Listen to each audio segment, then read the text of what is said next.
Boa tarde a todos. É uma honra imensa estar aqui para moderar esse painel. Meu nome é Patrícia Campos Melo, eu sou jornalista da Folha de São Paulo, e eu vou agora moderar um painel com pessoas que são as mentes mais brilhantes da política externa brasileira. É um privilégio para a gente estar aqui no Brasil Conference da Universidade de Harvard. Só do currículo dessas pessoas que estão aqui, eu poderia falar horas, porque são todos, assim, serviço público longuíssimo. Então, eu vou falar brevemente aí para vocês um pouquinho de cada um. Vou pela ordem alfabética. A gente tem aqui com a gente hoje o Aloysio Nunes Ferreira, que é advogado, ex-senador da República e ex-deputado federal. Ele foi ministro das Relações Exteriores durante o governo do ex-presidente Michel Temer e ainda ministro da Justiça e secretário-geral da Presidência da República no governo do ex-presidente Fernando Henrique Cardoso. O ministro Celso Amorim, que é diplomata, foi ministro das Relações Exteriores durante o governo do ex-presidente Luiz Inácio Lula da Silva e também no governo do ex-presidente Itamar Franco. Foi ainda ministro da Defesa do governo da ex-presidente Dilma Rousseff. Celso Amorim também foi embaixador do Brasil na ONU, em Nova York, embaixador do Brasil junto ao OMC em Genebra e no Reino Unido. O ministro Celso Laffer é jurista, advogado, professor emérito da USP e é membro da Academia Brasileira de Letras. Ele foi ministro das Relações Exteriores do governo do ex-presidente Fernando Collor, foi também ministro das Relações Exteriores e ministro de Desenvolvimento, Indústria e Comércio do governo do ex-presidente Fernando Henrique Cardoso. Celso Laffer foi ainda embaixador do Brasil junto ao OMC em Genebra. Hussein Kaluch. Hussein Kaluch é cientista político, professor de Relações Internacionais, pesquisador da Universidade de Harvard e conselheiro do Harvard International Relations Council. Foi secretário especial de Assuntos Estratégicos da Presidência da República entre 2017 e 2018. E é presidente da Comissão Nacional de População e Desenvolvimento e membro do Conselho de Ministros da CAMEX. Falei para vocês que eram currículos. Senadora Cátia Abreu é senadora pelo estado de Tocantins e presidente da Comissão de Relações Exteriores do Senado Federal. Foi ministra da Agricultura do Brasil, deputada federal pelo Tocantins e presidente da Confederação Nacional da Agricultura. Em 2018, foi candidata a vice-presidente da República na chapa com Ciro Gomes. E o ministro Rubens Recupero, que é diplomata, foi ministro do Meio Ambiente e da Amazônia Legal e também ministro da Fazenda no governo do ex-presidente Itamar Franco.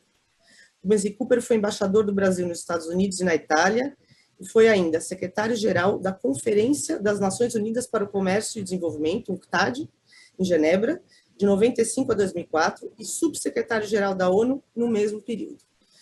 Bom, uma honra imensa ter todas essas mentes brilhantes aqui comigo, e eu queria começar fazendo uma pergunta que vai ser a mesma pergunta para todos, tá? A gente vai começar com a senadora Cátia Abreu, e depois vamos seguir na ordem alfabética. Estou tentando fazer uma ordem aí para ninguém ficar sempre por último nem primeiro.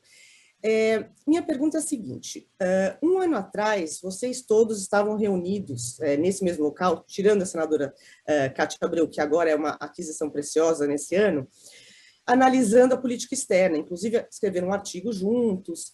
Eu queria saber de vocês, comparado com um ano atrás, a política externa brasileira está melhor ou está pior? O que mudou? Se puderem falar em máximo 4, 5 minutos, eu agradeço. Por favor, senadora. A senhora está muda, eu acho. A senhora tem que... Boa noite a todos, boa noite, Patrícia, prazer em revê-la. Cumprimento a todos os ex-ministros que estão aqui presentes e que o povo brasileiro é saudoso de todos vocês, possam ter certeza disso. Têm sido muito lembrados nesse último ano, todos vocês, e no ano anterior. Hussein, essa cabeça extraordinária deste país, fico feliz de estar aqui com vocês nesse seminário, nessa conferência da Universidade de Harvard e MIT. É sempre uma alegria poder participar e aprender com vocês acima de tudo. Bom, Patrícia, é uma pergunta um tanto difícil, porque, na verdade, a política externa do Brasil eu não consegui ainda vislumbrar. Não sou uma especialista, mas sou uma estudante aplicada de todas as questões que um senador deve minimamente saber. Então, na verdade, nós tensionamos com países que não poderíamos fazê-lo, resolvemos brigar com as duas maiores potências do mundo, agredir publicamente as duas, e ainda fazer um trabalho contra a pandemia. Então, com essas três questões, que pela decisão do governo, nós temos que reconhecer que é um governo bastante criativo, bastante corajoso, né? Gosta de brigar com gente grande. E nós estamos perdendo muitas oportunidades com isso. Nós fizemos um esforço sobre-humano nas últimas 2 décadas para fechar o acordo Mercosul-União Europeia e tudo correu por água abaixo, diante da perspectiva e das questões ambientais. Então, a política externa não tem o seu tripé, não tem 4 pernas, não tem 5, não tem perna nenhuma. Nós esperamos que, daqui adiante, nós possamos vislumbrar, junto com a Itamaraty, com a nova sucessão, junto com a Comissão de Assuntos de Relações Exteriores do Senado, nós podemos encontrar esse caminho e essa definição de quais são os objetivos do Brasil na política externa.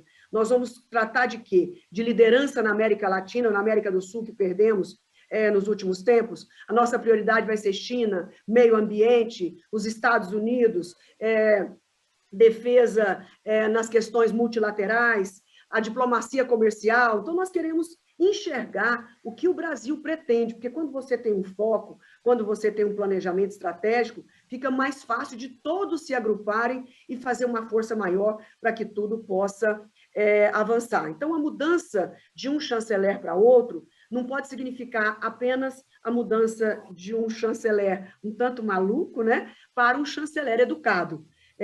A expectativa de um chanceler educado é sempre bem melhor. Estive com ele, me causou muito boa impressão, mas ele tem que dizer a que veio, porque nós, no Senado Federal, queremos uma diplomacia de resultados. Nós precisamos desse resultado. E estamos vendo o prejuízo vir iminente à nossa porta, inclusive com sanções por parte dos americanos e europeus, com o fim da negociação União Europeia-Mercosul, desse grande acordo comercial que seria pontual, seria um marco na vida do Brasil depois do Mercosul, onde nós poderíamos encontrar novos caminhos, porque a Europa funciona muito como um espelho. Os outros países que pretendem fazer acordos depois que a Europa faz, é sempre um pouco mais facilitado, vamos assim dizer, quando dá o primeiro passo. E isso tudo caiu por terra com o descaso e o negacionismo ambiental. Tivemos o negacionismo da vacina e também o negacionismo ambiental. Então, eu disse em 2019, foi manchete na Folha de São Paulo, que os produtores estavam rindo naquele ano de 2019, mas que iriam chorar num breve espaço de tempo. Fui criticada duramente pelo presidente da bancada ruralista à época, no Congresso Nacional, e me acusou até de ter mudado de camisa. Eu falei, não, amigo, eu não mudei de camisa, eu mudei de estratégia, porque eu procuro ser sempre uma mulher à frente do meu tempo e que procuro acompanhar a modernidade. Não interessa o que a Kátia pensa sobre o meio ambiente, as injustiças que o Brasil sofre, os créditos que nós temos, tudo isso eu sei que nós temos. Vamos lutar por tudo, vamos lutar pelas nossas conquistas, pelos nossos direitos, por ter feito tanto até aqui, mas nada impede, não é excludente, de nós rapidamente reduzirmos o desmatamento sob pena de grandes prejuízos comerciais. Ainda hoje, tomo a liberdade de contar que mandei uma mensagem ao ministro Paulo Guedes, uma mensagem no seu telefone, pedindo, por favor, que nós estávamos em suas mãos para combater o desmatamento, a perspectiva desse acordo União Europeia-Mercosul e também outros acordos e evitar sanções. De que forma ele poderia ajudar? Orçamento. Não dá para exigir, chantagear recursos para cumprir com a nossa obrigação de países outros. Muito obrigada, Patrícia. Obrigada, senadora, muito obrigada. Agora vamos começar com o ministro Aloísio, por favor. Boa tarde a todos vocês, minha amiga Kátia Abreu, meus amigos, os dois Celsos, Rubens, e você, professor Hussein Kaluti. Patrícia, é um prazer e uma honra estar aqui com vocês. Estava com saudade já de ouvir a Kátia Abreu falar.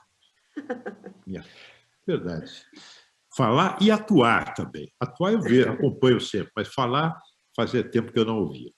Agora, eu acho, Patrícia, o seguinte, que na nossa reunião de um ano atrás, nós dissemos que era preciso reconstruir a política externa brasileira, fizemos as críticas que achávamos que a política atual merece, não muda uma vírgula daquilo que dissemos, mas dissemos também no final que, na verdade, a mudança da política externa depende de uma mudança política no Brasil. Com esse presidente da República, Jair Bolsonaro, é muito difícil você ter uma mudança substancial da política externa, porque ele exprime uma determinada linha de força da política brasileira, que é uma corrente cuja cabeça parou na Guerra Fria, com seus medos, os seus preconceitos, com seus valores machistas, misóginos, com a sua prática política confrontacionista, um homem que cresce, que só cresce, só pensa crescer no confronto, na fanfarronada. Então, isso é muito difícil mudar. Isso contamina a política externa, evidentemente, não é? Todos nós aqui que já trabalhamos como ministros sabemos da importância do prestígio, da figura do presidente da República para a atividade da política externa e também das funções de representação diplomática. O presidente Bolsonaro, infelizmente, tem uma péssima reputação pelo mundo afora e que só cresce a cada declaração que ele faz naquele cercadinho do Palácio da Alvorada, com as suas ameaças ameaças sem fundamento, mas de qualquer maneira que acabam por criar instabilidade. Enfim, isso tudo contamina e prejudica a ação externa do Brasil. De outro lado, você tem uma linha de força que prevaleceu nesse momento, que é aquela que basicamente exprime os interesses e valores que a Cátia Abreu acabou de exprimir, né? Que são valores, na verdade, da nossa diplomacia tradicional, da diplomacia de um país que precisa de alianças, precisa de cooperação, uma diplomacia que defende os interesses nacionais e não fica aí perdida em quimeras ideológicas, né? Que valoriza o diálogo. Então, essa corrente prevaleceu com a mudança do ministro. Foi o que causou a prevalência dessa corrente com a expressão do desacordo de setores empresariais, da cultura, da imprensa, da política, e tudo culminando com a inação, a inépcia da política do Itamaraty durante a pandemia. A gota d'água foi a grosseria inominável do ministro Araújo com a senadora Cátia Abreu, que levou o Congresso inteiro a exigir a sua saída. Essa linha prevaleceu. Agora, até quando? Eu não sei. Eu considero o ministro França, eu o conheci, ele trabalhou em vários governos, trabalhou na Embaixada em Washington, em outras representações diplomáticas, ele nunca chefiou um posto, mas a carreira dele, a passagem pelo cerimonial, nós temos 2 diplomatas importantes entre nós, sabe que é uma escola. Você não vai bem no cerimonial, ainda mais de vários governos, se você não tiver linguagem diplomática, sensibilidade diplomática e sensatez. Se não tiver sensatez, o chefe de cerimonial não sobrevive à primeira composição de um comboio ou à localização dos lugares à mesa. Ele tem isso, passou por... não tem essa pretensão de ser doutrinador, me parece, no seu discurso de posse, ele faz a homenagem do Itamaraty, a homenagem à carreira diplomática, ele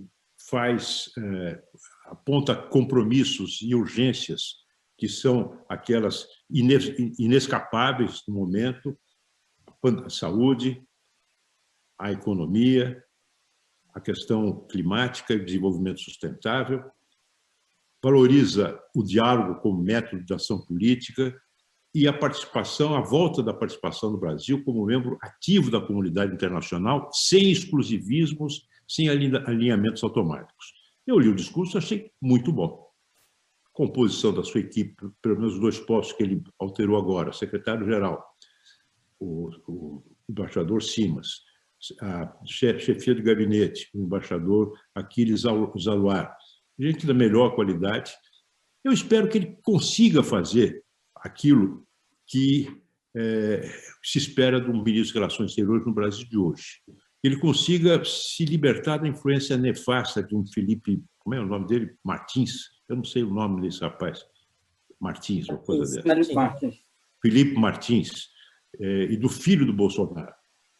Vejo no Congresso Nacional uma valorização da política externa como tema da política nacional. Isso também é algo que ocorreu nesse ano.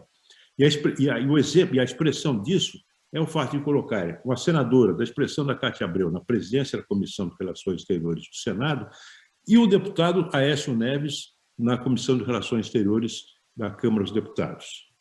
Outro fator importante, mudança importante, e aí é mais da política, mas terá um reflexo sobre o tratamento da política externa no Brasil nos próximos meses, é a decisão do Supremo Tribunal Federal em relação ao presidente Lula. O presidente Lula será candidato à presidência. Fez um discurso, no seu primeiro discurso, tocou da política externa do seu governo como um dos fatores, digamos, de realce. Ele vai falar isso durante a campanha.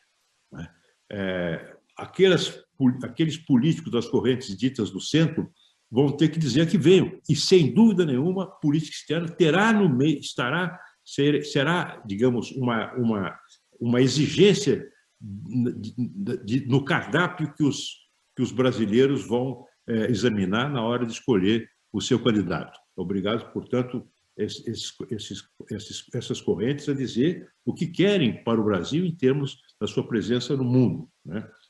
Então, nós tivemos, nesse período, um aumento do relevo, a consciência do relevo da política externa para a vida nacional, e isso é uma tendência que eu tenho para mim que haverá de se acentuar. Ainda mais porque a inação do governo no tema das vacinas hoje isso está na boca do povo. Todo mundo quer vacina, todos querem ser vacinados. E quando a imprensa noticia a cada dia a escassez de medicamentos, a escassez de vacinas, isso leva à lembrança a inoperância do Brasil na busca por parcerias internacionais para prover o nosso povo de vacinas. Então, acho que há coisas boas, acho que a mudança foi positiva, prevaleceu uma linha de força que me parece a mais adequada à necessidade brasileira e esperamos que o ministro tenha condições de cumprir no seu desempenho os compromissos que ele assumiu no seu discurso de posse. Muito obrigada, ministro Aloísio. Ministro Celso Amorim, o que o senhor está vendo? Estamos melhor ou a situação está pior? A esperança, o que o senhor está vendo? Patrícia, me permita, primeiro eu queria fazer uma rápida homenagem à senadora Cátia Abreu pela coragem que ela tem revelado. Aí, a gente pode até ter visões diversas em relação a um tema, mas eu acho que a coragem, a firmeza e a lealdade são características muito importantes do ser humano e eu quero felicitá-la, e é muito importante que ela esteja nessa função tão estratégica, porque é a primeira vez que eu vejo o Senado já derrubou muitos embaixadores, senador, ou pelo menos dificultou que alguns senadores e que alguns embaixadores chegassem aos seus cargos, mas derrubar ministro é a primeira vez que eu vejo, assim, de uma maneira unânime, É uma coisa assim formidável, até me faz lembrar o que a Cristina Serra, colega da Patrícia, disse no outro dia, citando aquele haitiano que estava ali na frente, que no meio da pandemia, que disse assim, Bolsonaro, você não é mais presidente. Então, eu acho que o Bolsonaro sentiu, inclusive, que ele não era mais presidente quando ele foi obrigado a demitir o ministro das Relações Exteriores contra a sua vontade, porque, evidentemente, o Bolsonaro gostava de tudo isso que era feito pelo Ernesto Araújo. O Ernesto Araújo falava diretamente, eu não sei se dizer ao coração ou ao fígado, não sei exatamente a que órgão do corpo, mas dessas redes de extrema-direita que alimentam o governo. Então, eu queria cumprimentá-la e dizer que é um prazer também estar aqui com esses colegas, e, obviamente, ser moderado pela Patrícia é uma honra muito grande, um prazer muito grande.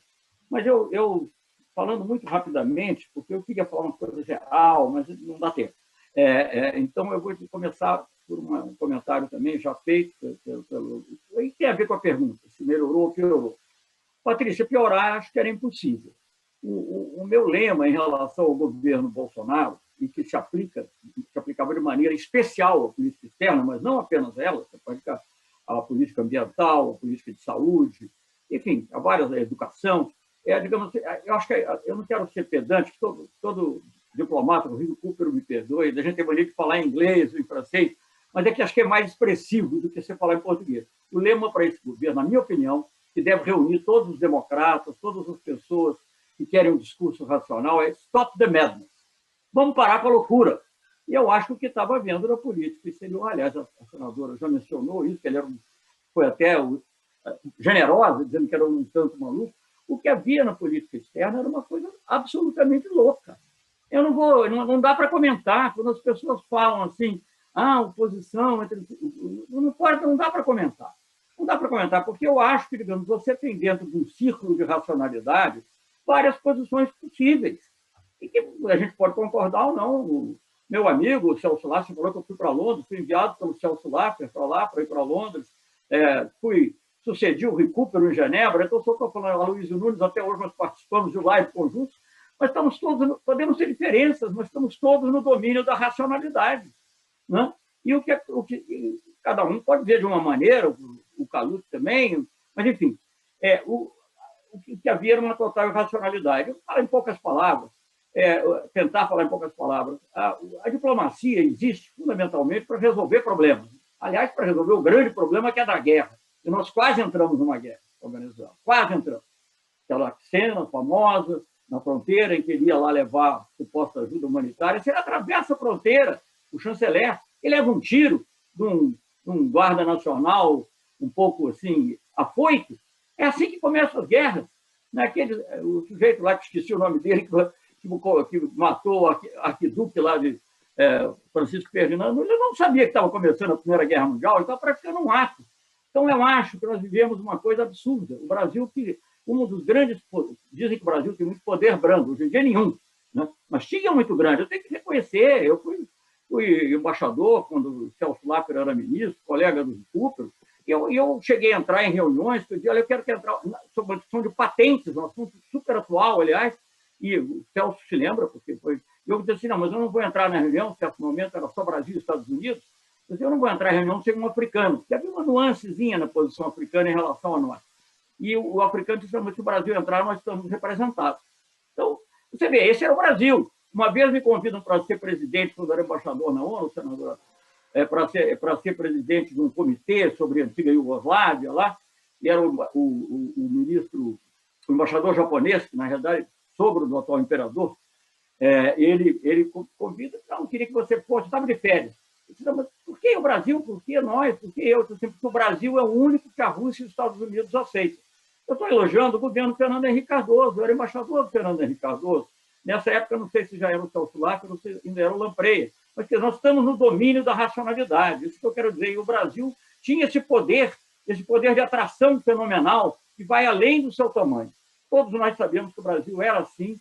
Celso Laffer presidiu, entre muitas outras glórias, mas, digamos assim, o conselho da OMC, o Rubens Recupero foi... Estou falando dos colegas que ficaram mais tempo, Luiz. Você não teve tempo de fazer essas coisas todas. Mas eles eram como embaixadores, né? Mais do que como ministros. O Recupero foi diretor-geral da Unictar, para falar de coisas assim, né?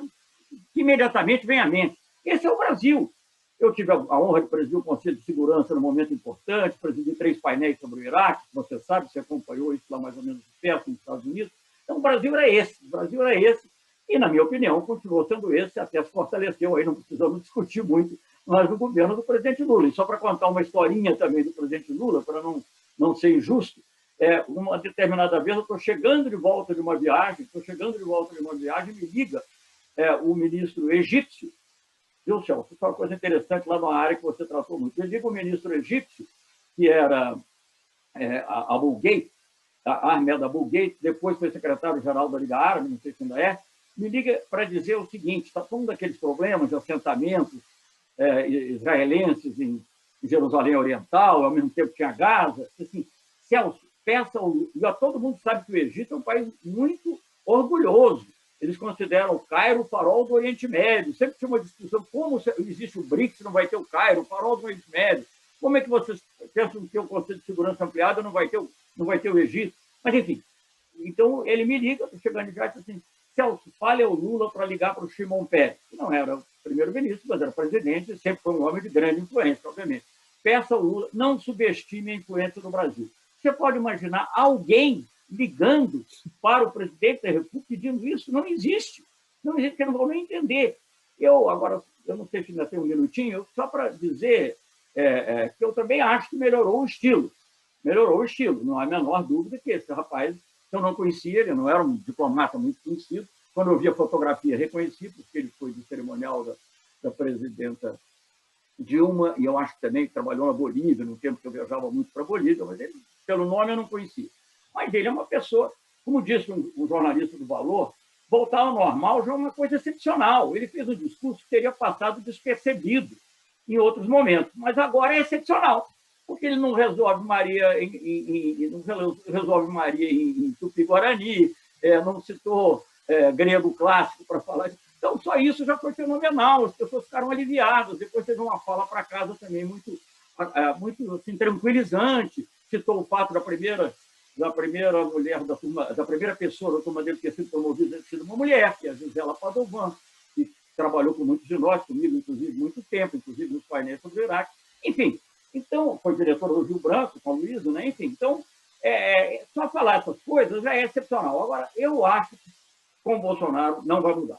Eu acho que vai dar uma impressãozinha, ele está dando uma latitudezinha, porque a correlação de forças mudou, né? Viu-se no Senado, tem muitas outras coisas acontecendo, a figura do presidente Lula aparecendo no cenário de maneira mais plena, né? Mas tudo isso altera o cenário político brasileiro. A derrota do Trump, que é talvez um dos fatores mais importantes, que eu já vi muita coisa no Brasil, mas o que a elite econômica brasileira não aceita e não suporta é brigar com os Estados Unidos. Isso não pode. Muita coisa pode, mas brigar com os Estados Unidos, com o governo norte-americano, não pode. E a gente tem um presidente que não está tentando agora no meio ambiente, aparentemente não deu certo, porque ninguém confia, né? A história de fazer um acordo com o Salles, como é que pode confiar? Não precisa pegar um bando de gangues, você que está assaltar um cofre e dizer assim, olha, agora eu vou pagar você que você faz tomarem conta do cofre. Basta você virar as costas que vão pegar o cofre, é óbvio. Né? Então, é da natureza deles agir dessa maneira. Eu não estou dizendo que eles são gangues, que eles são outra coisa, mas é da natureza deles agirem dessa maneira. Então, por exemplo, agora, já nesse momento nós estamos falando, eu li hoje, nem sei ainda, não pude nem confirmar, que o presidente Bolsonaro não vai participar da próxima cúpula ibero-americana. A razão, pelo menos que vazou, é porque o Maduro vai participar. Ninguém é obrigado a participar do Maduro, quem já teve relações internacionais sabe que a gente lida. Os Estados Unidos não deixam de uma reunião, porque tem a Coreia do Norte. Isso não é assim, né? Então, isso tudo não faz prejulgar que se possa ter um futuro muito promissor.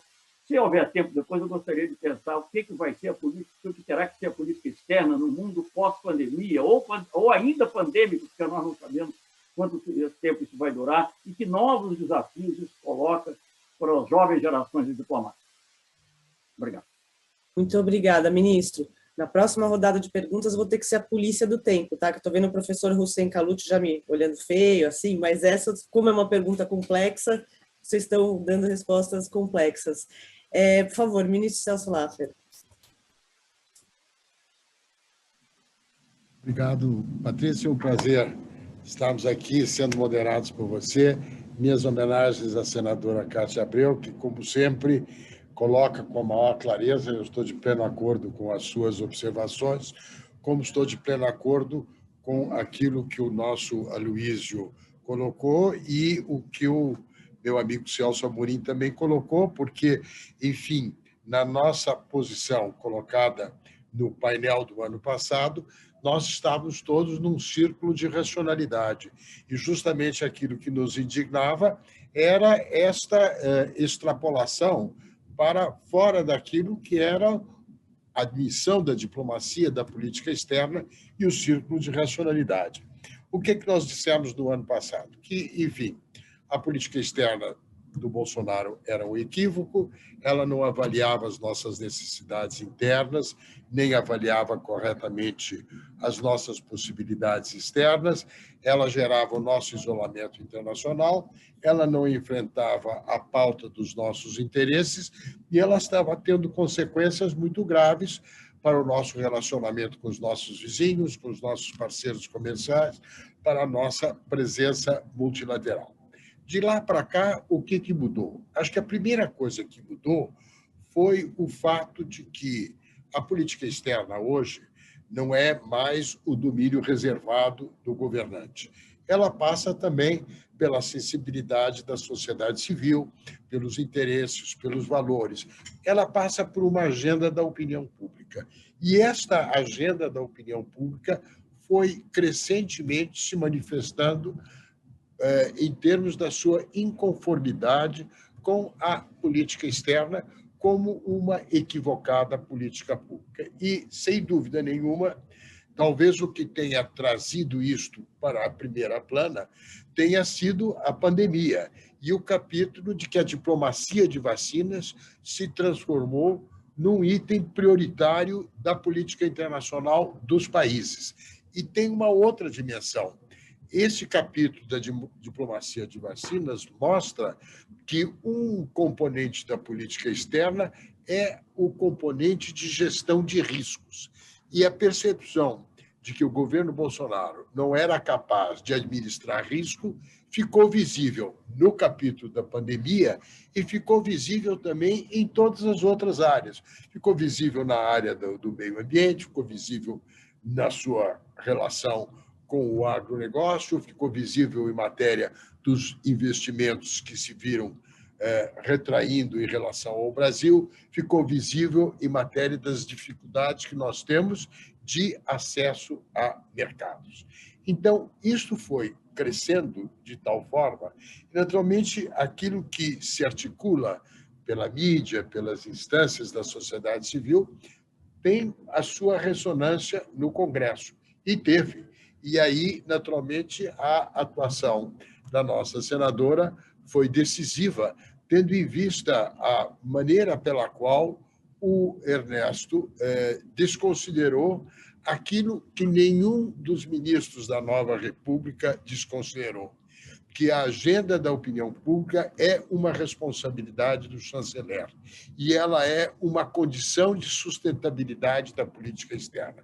Todos nós lidamos com esta agenda da opinião pública, com a variedade de perspectivas, também com o debate político que ela suscita. O que caracterizou o ex-chanceler foi uma plúmbia insensibilidade incrível para quem teve, em tese, uma formação diplomática em relação a esta agenda, os seus personagens e os seus atores. Também não vou resistir a uma citaçãozinha, aí já pensando um pouco na faculdade de Direito. Tem um provérbio latino que diz o seguinte: quos Deus vult perdere, prius dementat. Aqueles a quem Deus quer perder, tira-lhe o juízo. E, no caso do Ernesto, tirou-lhe o juízo diplomático, de uma tal forma que eu acho isso entrando até, exacerbando até aquilo que disse o Celso Amorim. Eu acho que o Ernesto Araújo é um caso inédito na história da vida brasileira de um impeachment pela sociedade civil conduzido pelo Senado, que é uma coisa rara. Vários ministros na vida do Brasil, e o Rubens é um craque nisso, tiveram essas dificuldades a ponto de mobilizarem uma reação dessa natureza. Pois bem, o que mudou? Bom, esse impeachment forçou o presidente Bolsonaro a ter que aceitar o afastamento do Ernesto Simões. E convocou um novo chanceler, cujas qualidades foram aqui destacadas. É uma pessoa com boa formação, com bom temperamento, com noção do outro, e que fez um discurso de posse muito razoável. Ele colocou pontos que são, evidentemente, pontos muito válidos das prioridades da política externa. Olha, eu vou lidar com a diplomacia de saúde, vou lidar com as urgências que ela afeta, com as urgências do desenvolvimento, com as urgências do desenvolvimento sustentável e do clima.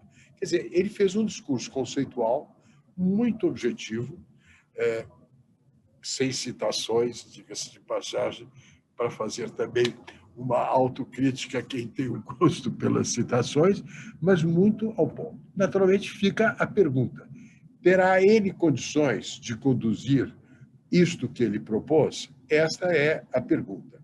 E ela é uma pergunta difícil de responder com clareza e no afirmativo.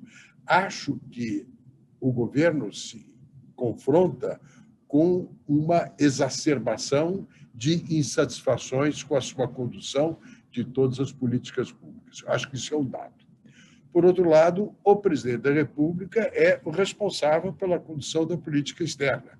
Ele tem ou o prestígio ou o desprestígio da sua própria personalidade. E é difícil imaginar que o presidente Bolsonaro, com as suas características, consiga sopitar esta vocação para sair do círculo de racionalidade, para sair dessa diplomacia de extremos que corresponde também ao seu gosto pela provocação no plano interno, que, penso eu, só atende ao grupo limitado dos seus seguidores ideológicos, mas que está sendo crescentemente vista como completamente inadequada para o país, para os seus rumos e para o seu destino.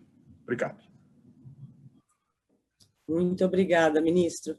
Interessante a gente pensar também que no discurso de posse do novo chanceler, ele não fez aquela abordagem de terra arrasada do Ernesto Araújo, de dizer que os últimos 30 anos do Itamaraty tinham sido inúteis, né? Que era uma coisa que, inclusive, baixava muito a moral dos diplomatas todos, né? Você dizer que até agora nada tinha prestado. Ele fez uma... Ele disse, eu vou libertar o Itamaraty. Exato. O Itamaraty, até a chegada dele, estava prisioneiro de uma ideologia, de um modo de pensar que era absolutamente desconectado dos interesses do Barão. Ele estava disposto a dilapidar o capital simbólico das tradições e do acervo de realizações do Itamaraty. Isso. Agora, professor Hussein Khalid, na sua avaliação, estamos melhor? Qual é a nossa situação hoje? E tem possibilidade de haver uma mudança na política externa, considerando que a política externa é de orientação da presidência da República? O que a gente pode ver mudando de verdade? Bom, Patrícia, primeiro queria saudar você, agradecer por você aceitar o convite para moderar o painel, saudar a senadora Kátia Abreu, aliás, homenageá-la pelo hercúleo trabalho que ela prestou ao Brasil, um grande serviço à diplomacia brasileira, por sua fibra, pelo seu trabalho, por ser combativa e por ter liderado, digamos, como diz bem o Celso, um processo catalisador de um impeachment moral do ex-Ernesto, como ela bem definiu em sua fala no Roda Viva. E dizer da alegria de estar aqui com meus queridos amigos, mestres e, se me permitem, confrades. Acho que, de um ano para cá, as nossas expectativas, obviamente, eram as piores possíveis, porque quando a gente achava que chegamos ao fundo do poço, descobrimos que o fundo, na verdade, é um pouco ainda mais fundo, né? E achávamos que não tinha mais limite, porque a loucura havia se apossado do Ministério das Relações Exteriores e também do mínimo de razoabilidade que norteiam a formulação de qualquer política externa minimamente respeitável, né? O grande problema é que a política externa brasileira, quer dizer, qualquer um que queira formular a política externa ou entende de processo de formulação, sabe que depende de três componentes, de três variáveis essenciais. Primeiro, qual é a conjuntura global? Em que mundo você vive? O que orienta as relações internacionais naquele momento? Né? Segundo, qual é o seu interesse nacional? Como você pretende definir seus objetivos estratégicos? E o terceiro ponto, que compõe um processo de formulação, é você olhar para as experiências históricas, né, e daquilo que deu certo e aquilo que deu errado. Então, com base nesses três pontos, quer dizer, a conjuntura global, o interesse nacional e as experiências históricas, que é que você vai definir, à luz da realidade, seu processo, né, como se vai guiar os seus interesses. E nesse compasso, Patrícia, eu vejo que, sob 4 eixos, o Brasil cometeu erros graves, que estão vinculados ao nosso interesse nacional, vinculados à nossa experiência pregressa e vinculados à conjuntura atual, que é a América do Sul, o meio ambiente e a relação com a China e os Estados Unidos.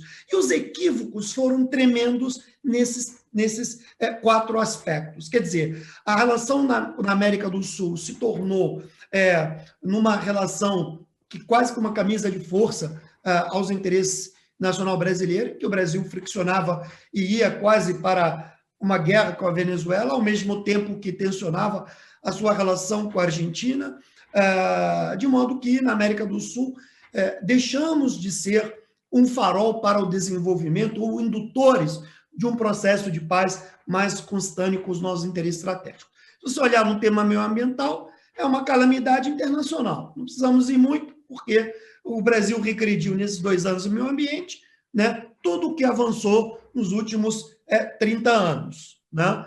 E, obviamente, que a nossa reputação foi à lona com base nisso. Né? E o meio ambiente não está discrepante também da América do Sul. Né? E aí vamos a outro ponto, que se converteu como um dilema, né, entre lidar com a China e lidar com os Estados Unidos. É como se tivéssemos que ter uma opção unidimensional. Bom, isso aí é falta de pragmatismo, é falta de realismo e falta de visão estratégica. Nós não podemos cair na esparrela de termos de escolher. Né? Eu acho que o nosso objetivo se orienta por saber lidar com a dimensão dos interesses de cada um dentro da nossa perspectiva estratégica, não da perspectiva desses países. Portanto, no que diz respeito ao conjunto digamos, conceitual entre formulação e tema, há uma dissonância muito grande da realidade e da matriz temática. Agora, o problema todo aí vem da presidência da República. Né? Quer dizer, o grande equívoco do presidente Bolsonaro no processo de formulação é que ele não entendeu qual é a diferença entre o interesse nacional do Brasil e o projeto de poder dele. E ele passa a interpretar o projeto de poder dele como se fosse o projeto, digamos, como se fosse o interesse nacional da política externa. Isso está totalmente equivocado. O Bolsonaro condicionou o interesse nacional do Estado brasileiro a uma visão unidimensional orientada a partir de seu projeto de poder. Razão pela qual ele não consegue traduzir aquilo que o Celso Lara define muito bem, as nossas necessidades internas, né, em possibilidades externas. No que diz respeito à mudança no Itamaraty, eu conheço muito bem o embaixador Carlos França, mas eu queria tecer uma análise muito equilibrada, para não ser injusto com o novo ministro. Não há dúvida que ele é uma pessoa que se esmera por uma boa formação, é um sujeito extremamente equilibrado, conhece, digamos, os meandros da política externa.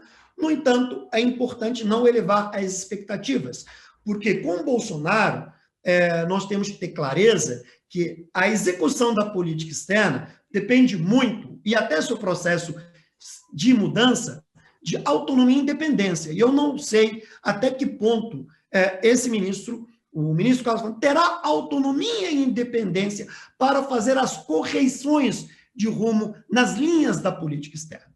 E, obviamente, temos que lembrar que num governo altamente ideológico, uma escolha para esse ministério como a escolha para o Ministério da Educação ou para o Ministério dos Direitos Humanos, ela é guiada por um forte componente ideológico, ou seja, porque ela é uma área de tensionamento para alimentar o projeto de poder do bolsonarismo. Portanto, eu não consigo conceber que a escolha tenha sido dada somente por um critério técnico, tá? Ela é uma escolha que se deu, na minha opinião, chancelada por Eduardo Bolsonaro e pelo Felipe Martins, né? Porque, obviamente, eles não querem que tenham alguém capaz de jogar no lixo tudo aquilo que eles preconizaram nos últimos 2 anos. Agora, obviamente, que o chanceler tem uma racionalidade muito diferente do seu antecessor, do ex-Ernesto, mas tudo dependerá da autonomia e da independência que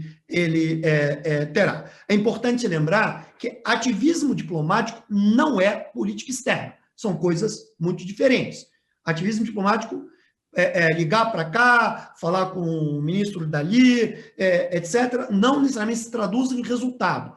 O que é importante ter clareza, quer dizer, o discurso dele é um discurso, diria, que é correto, é um discurso, comparado ao do Ernesto, é um banho de iluminismo, obviamente, mas é que a nossa barra foi tão baixa, que qualquer coisa minimamente sem tempero estava bom, né? A pimenta era tamanha no caldo que qualquer coisa estava menos distópica, já nos agrada, né?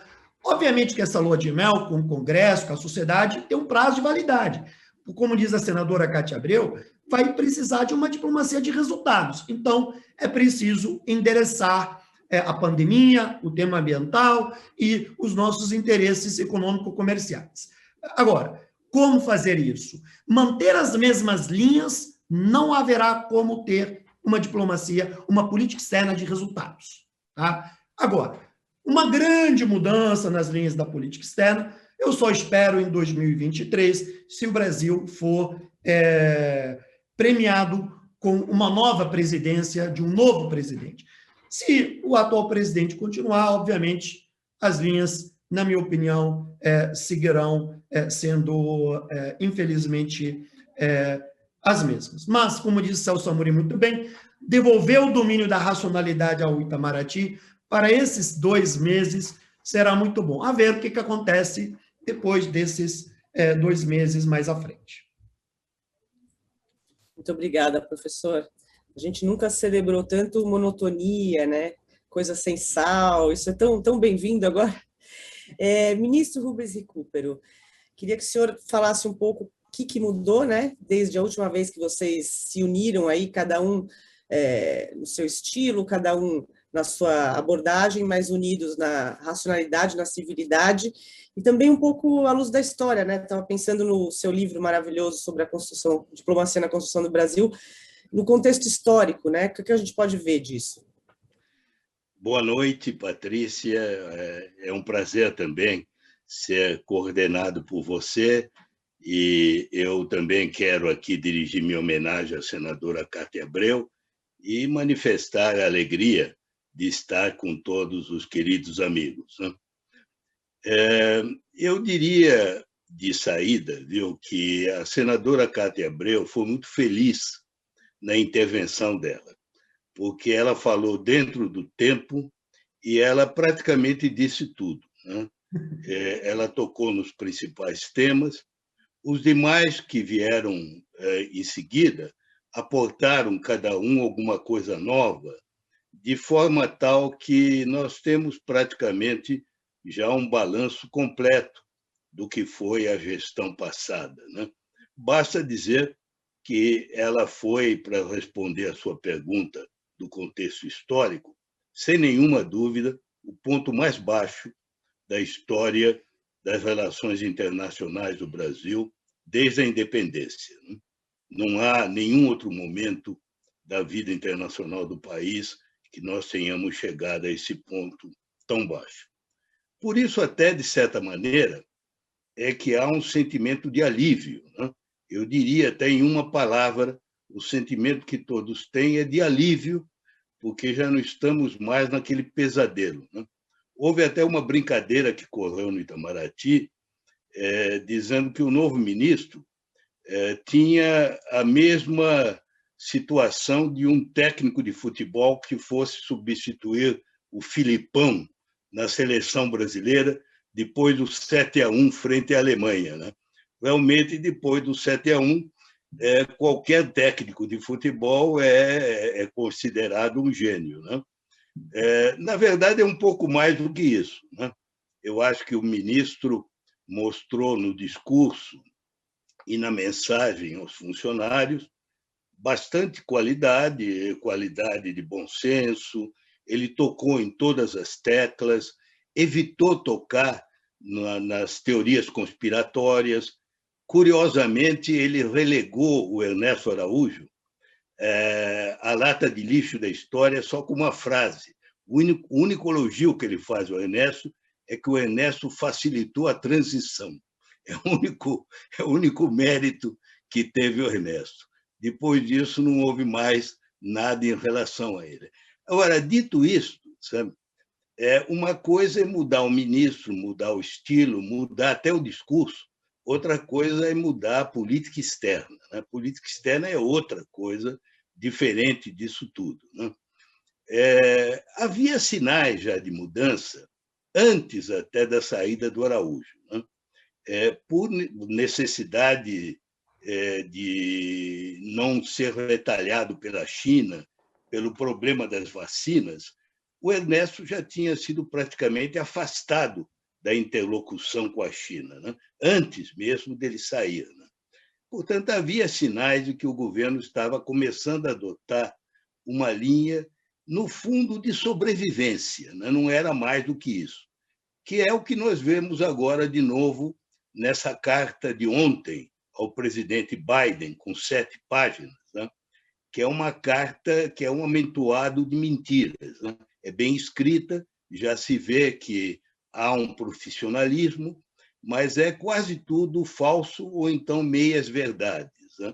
Eu não tenho tempo aqui, mas se eu pudesse, eu mostraria a vocês que o que se contém nessa carta é não só falso, como é uma posição cínica, porque é o contrário do que o governo crê e pratica, né? E aí é que está o problema que vários outros já tocaram e eu quero também aqui exprimir, né? A ideia central do livro que eu escrevi é de que política externa e política interna são duas faces da mesma moeda. Elas não podem ser separadas. A política externa é boa quando a política interna vai bem. O Barão do Rio Branco teve muita sorte, porque foi o melhor momento da República Velha. Quando começou a piorar, ele também já estava desanimado, porque não tinha mais muito aquele solo no qual ele pisava, né? Então, não há como separar as duas coisas, né? E a verdade é que os grandes temas que deveriam constituir a substância da nova política externa não mudaram.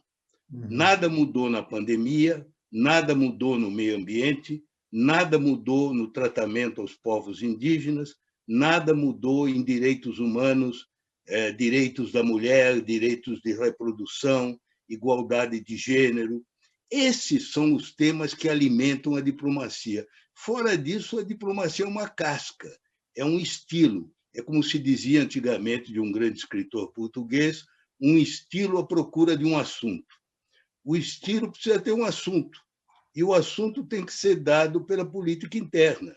Ora, isso não vai mudar. Se vocês querem um exemplo dos mais incontestáveis, é que ontem o governo afastou o superintendente da Polícia Federal de Manaus, porque esse homem cumpriu o seu dever de embargar a maior maracutaia da história em matéria de madeiras ilegais, e deu mão forte ao antiministro do Meio Ambiente, que eu me recuso a chamá-lo de ministro de Meio Ambiente, que esse não caiu, hein?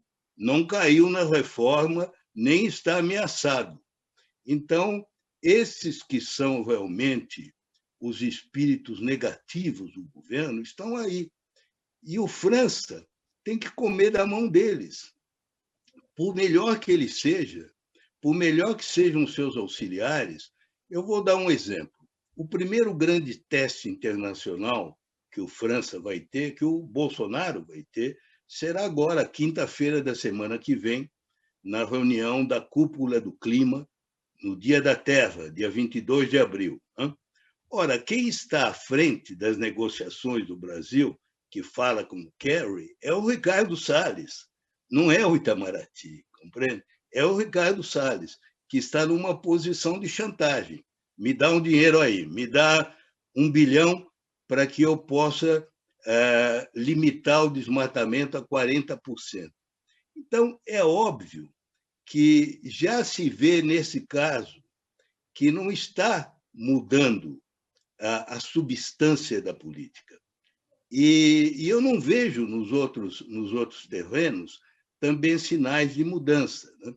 É por isso que eu gostaria de fazer um apelo aqui à senadora Cátia Abreu, que hoje fez uma declaração preocupada, né, com o problema das sanções, que ela repita essa performance e impeça o Ricardo Salles, porque sair só o Ernesto, vamos dizer aqui entre nós, o Ernesto é um pobre diabo, é uma triste figura, é uma pessoa em que todos batiam, ninguém defendia, porque ele não tinha poder, ele tem aí essas redes, o Ricardo Salles não.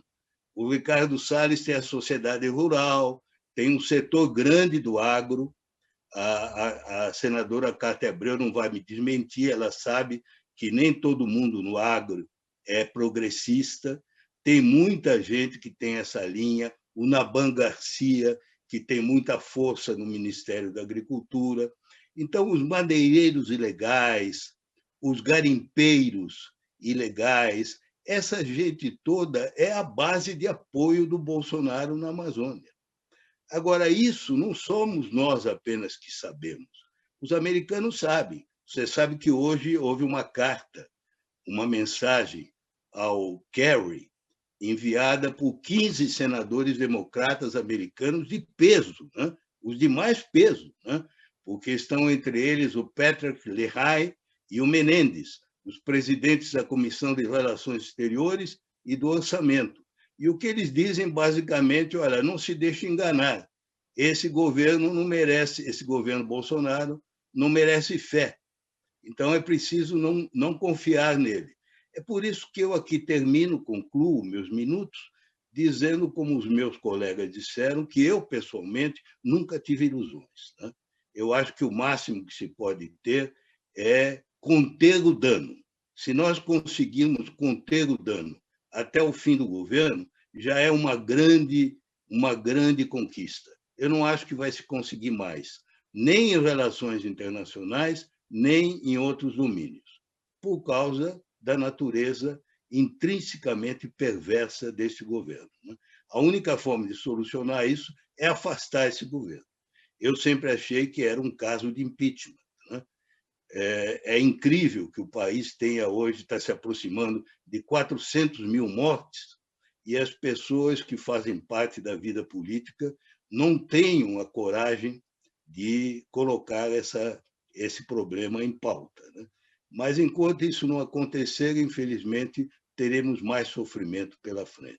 Muito obrigado. Muito obrigada, ministro. A carta dos senadores foi para o Joe Biden, na realidade. E o senhor está certo, um dos signatários é o Robert Menendez, que é o contraparte da senadora Cátia Abreu na Comissão de Relações Exteriores do Senado. Então, eu acho que essa tentativa aí de relações públicas, não sei se foi muito bem sucedida, porque eles, no dia seguinte à carta do presidente Bolsonaro, eles mandaram essa carta. Bom, eu queria fazer uma pergunta... Patrícia, só com licença, esse presidente da meu contraparte nos Estados Unidos foi o mesmo que mandou aquela correspondência ao Bolsonaro, chamando a atenção por ele não ter reconhecido a eleição americana e nem ter sido solidário com relação aos ataques no Capitólio. Foi uma carta muito dura, duríssima, e dizem que ele é uma pessoa ligadíssima ao Biden.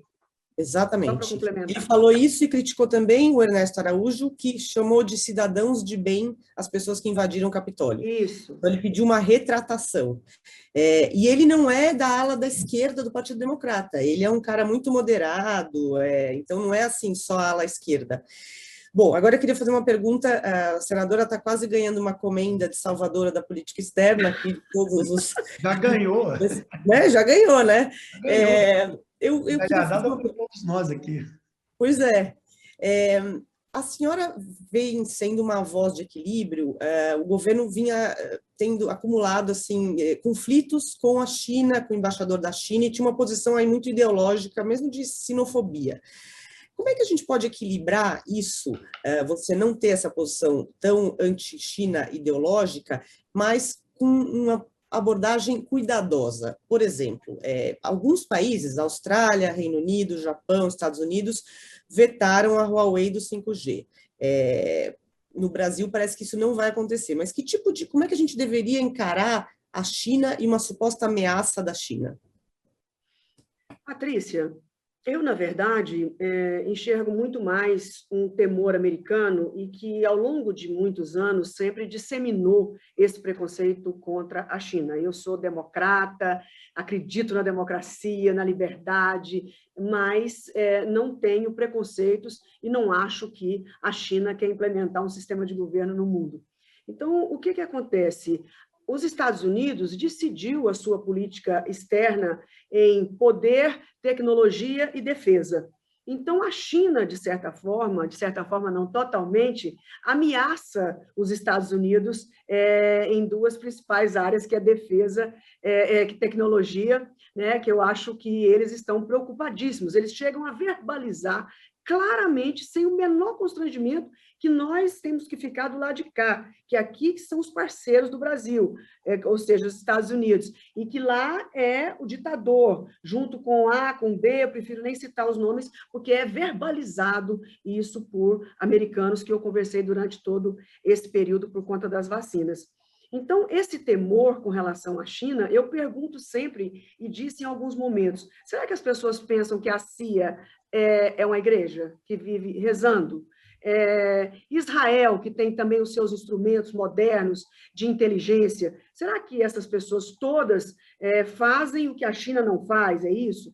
Quer dizer, é um negócio assim, uma perseguição, uma mania de perseguição, uma coisa persecutória, que talvez seja remanescente, sem nenhuma brincadeira. Eu sou uma mulher do campo, mas a minha formação é de psicóloga. Até que ponto aquela facada não marcou também a mente e o coração do Bolsonaro com essa mania de perseguição, com esse temor de uma assombração de destruição sobre ele? É claro que ele jamais vai reconhecer, porque ele é muito forte, as suas fraquezas, né? Ele não pode fazer isso. Mas pode estar, sim, influenciando nas suas decisões, porque achar que um país que, de tudo que compra de alimentos no mundo, 20% é do Brasil, em segundo lugar dos Estados Unidos, 12%, ou seja, o destino de quase 40% das nossas exportações, e brigar e achar que pode brigar com um país desse, então não existe nada excludente. Nós podemos ter uma relação ótima com os americanos, que são os campeões de investimentos no Brasil via suas empresas. A China também não deixa de ser uma grande investidora, uma parceira comercial da maior importância, desenvolve um mercado e-commerce extraordinário e que está tomando conta do mundo. Nós temos muito que aprender com eles. Então, nós temos que aprender com os dois países. Nós não temos condições de entrar numa briga dessa. Nós podemos ter os dois como amigos, mas eles não podem nos colocar numa posição de ter que escolher. Certo? Nós não temos essa obrigação. Nós temos obrigação com o povo brasileiro. Nós não temos obrigação com o sistema de governo chinês. Isso é problema dos chineses. Eles é que têm que decidir sobre isso. E claro que nessa questão de inteligência, nessa questão tecnológica, a preocupação é sempre igual. Eu podia citar vários exemplos aqui de intromissões de outros países em termos de espionagem, vamos assim dizer, né? Por que só a China? Então, eu disse ao chanceler na minha visita, chanceler, na verdade, eu ia falar com ele sobre o preconceito, eu nem tinha imaginado tocar tão fortemente no 5G. Mas, na noite anterior, eu estive com o ministro do governo Bolsonaro, que estava muito nervoso, porque o ex-Ernesto, insistia em fazer a cabeça do Bolsonaro que a China ia derrubar todo o sistema fabril do Brasil, que podia desligar os frigoríficos, que podia desligar aquilo pelo sistema deles. E aí o ministro estava muito apavorado e falou: Kátia, você sabe o prejuízo que isso vai trazer ao agro. Então, naquele dia, no outro dia de manhã, meio-dia, eu fui encontrá-lo. E fui fortemente, estudei o assunto à noite mesmo, vi que o edital já tinha saído e não tinha excluído a China, porque eles poderiam excluir a China, colocando um item de que empresas que não estão no IPO, que não tiverem feito IPO, né, por exemplo, poderiam ter excluído a Huawei assim, porque ela não tem IPO, não fez IPO. Então, graças a Deus não colocou, mas ainda tinha um risco de um tal decreto. O Bolsonaro poderia fazer por decreto essa restrição. Empresas que não estão, que não têm IPO não pode participar. E aquilo eu fiquei apavorada e disse ao ministro chanceler: Ernesto, se você gosta e aposta na reeleição de Bolsonaro, você não se atreva a arriscar uma queda nas importações da China, do agro, em 20%, 30%, que seria o caos nesse país. Ele não duraria 3 meses, eu disse, com essas letras, com essas palavras, que o 5G era a concretização do preconceito e do distanciamento e da agressão e o ataque. Porque se fosse assim, não vamos permitir 5G de lugar nenhum do mundo. Ótimo, tudo bem, ninguém ia se incomodar. Como é proibido venda de terras para estrangeiros. A gente sabe que o componente é China, mas foram para todos os estrangeiros. Então, todo mundo se acomodou. Agora, proibir uma única empresa de um único país seria o caos, não só na perda da qualidade da tecnologia e do custo, que custaria alguns bilhões de dólares para as teles, e claro que nós, contribuintes, que íamos ter que pagar, achou o meio do caminho o ministro, separando o que é a tecnologia pública e a tecnologia privada. Então, a China, eu já fui 10 vezes à China, 10. E sou uma apaixonada com a evolução tecnológica da China e dos seus parâmetros. Então, eu não vejo nenhum problema nessa relação. E gostaria de registrar, nesse momento de muita importância, 82% de todo vacinado no Brasil é com a Coronavac. Se não fosse o fornecimento chinês, nós estaríamos numa situação terrível. Muito obrigada. Senadora, muito obrigada. Eu queria dizer que a gente tem 5 minutos, gente. Todo mundo se empolgou nas falas. Então, acho que eu ia pedir considerações finais para cada um de vocês. Na verdade, a culpa foi minha, tá, gente? Eu fiquei com vergonha de fazer a polícia do tempo. Então, se vocês pudessem fazer umas super curtas considerações finais, infelizmente, assim, tem assunto aqui para a gente ficar mais 2 horas, né? Mas eu pediria para vocês, se quiserem, se a gente puder começar, vamos começar com o ministro Celso Laffer. Eu acho que a senadora Cátia Abreu resumiu tudo, disse tudo, elogios e cumprimentos para ela, e eu, por mim, concluo endossando tudo aquilo que ela disse. Maravilha da construção e do apoio. Ministra Luísio Nunes. O senhor está mudo, está tão conciso que está mudo. Eu estou nessa do Celso Laffer. A Kátia, na sua intervenção inicial, e agora, ela conferiu um enorme brilho à nossa live de hoje. Prazer em estar com você, Kátia. Queria dizer uma coisa. Obrigada, Luiz. A decência da senadora Cátia Abreu no processo de impeachment. Ela tinha sido ministra da presidente Dilma e, diferentemente de outros colegas seus que saíram do governo para votar contra o presidente, ela se posicionou com eloquência, com emoção, com firmeza.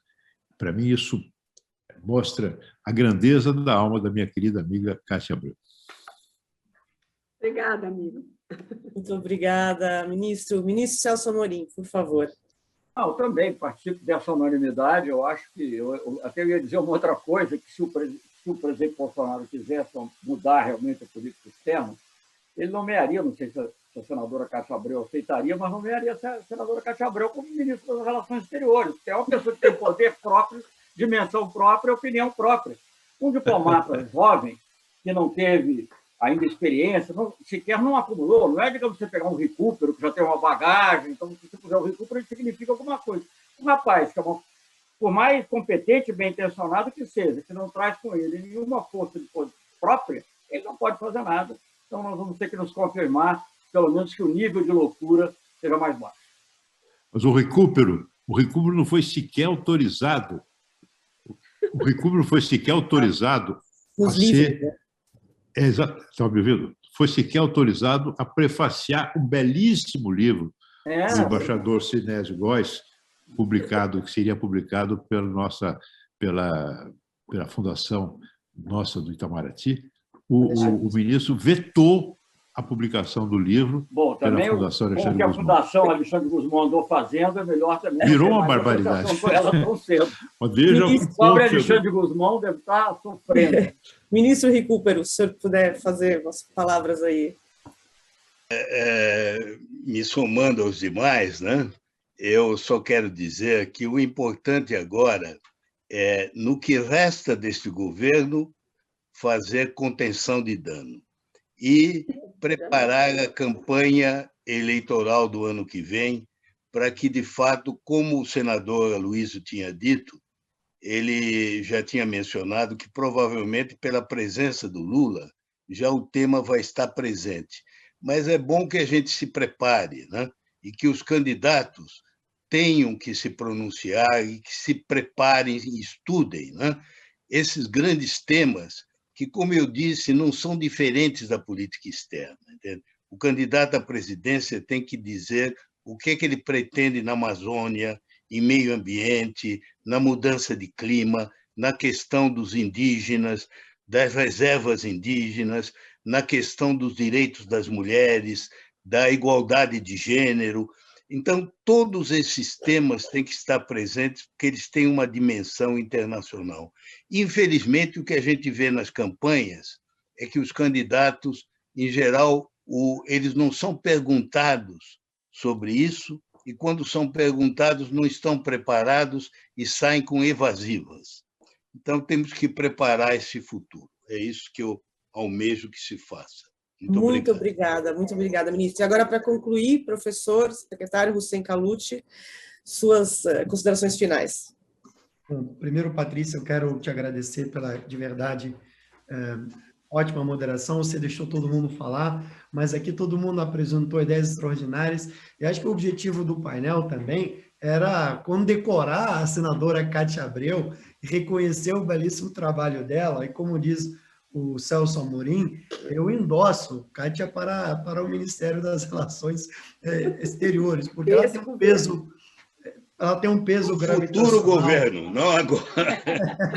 Ela tem um peso gravitacional. Esse governo não vale.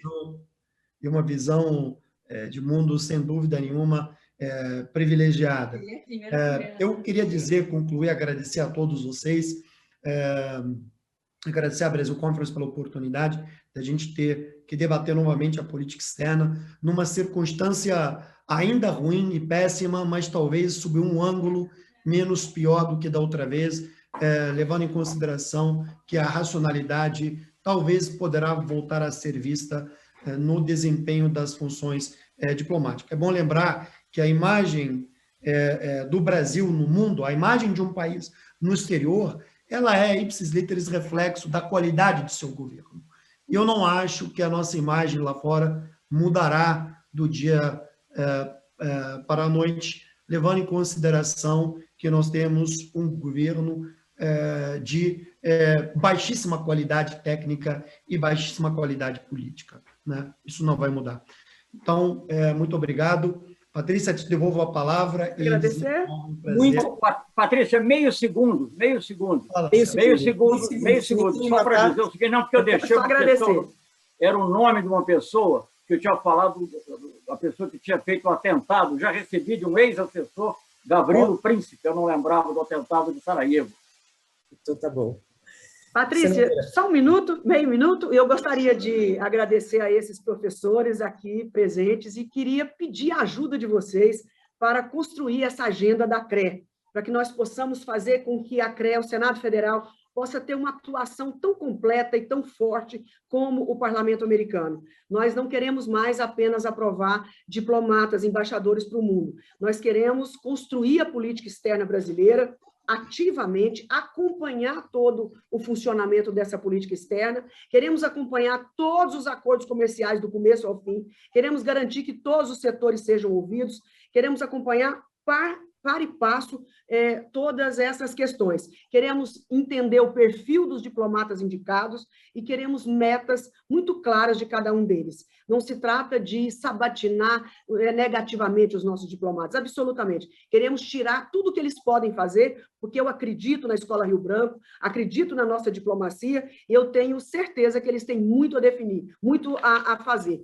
Por isso, nós queremos a ajuda de vocês, para que nós possamos fazer alguma coisa interessante, alguma coisa justa, e não um fast track de aprovação de diplomatas, como nós estamos vendo, aí vimos esses últimos tempos, mas nós queremos saber todo o seu planejamento no exterior, e se cada perfil está de acordo com determinada embaixada. Nós teremos que valorizar os diplomatas, cada um no lugar certo, com as suas possibilidades, não queremos escolhas de amigos. Se for para escolher amigo, quem vai escolher somos nós, que somos senadores e que somos políticos. Então, se não é para ninguém escolher, vamos fazer a escolha de acordo com o perfil de cada um. Por favor, vou entrar em contato, se vocês permitirem, para me ajudar a construir a posição brasileira também para as COPs. A CRE vai construir essa posição muito definida do que nós queremos e a política externa brasileira. Muito obrigada. Senadora Cátia já foi metida no grupo. Esse grupo foi batizado de Grupo Recupero. Então, eu queria lhe dizer, a senhora não só foi admitida como uma confrade do grupo, como foi, ai, que maravilha, como foi nomeada presidente do grupo, inclusive. Obrigada. Obrigada, Luiz. Prazer enorme te ver, viu? Saudade de você lá na CRE. E agradecer saudade de você no Senado. Agradecer a vocês. Agradecer ao professor José pelo convite. Espero que ano que vem vocês estejam todos aqui, senadora Cátia também, analisando como melhorou a política externa. Ano que vem, hein? Obrigada, gente. Um abraço. Obrigado.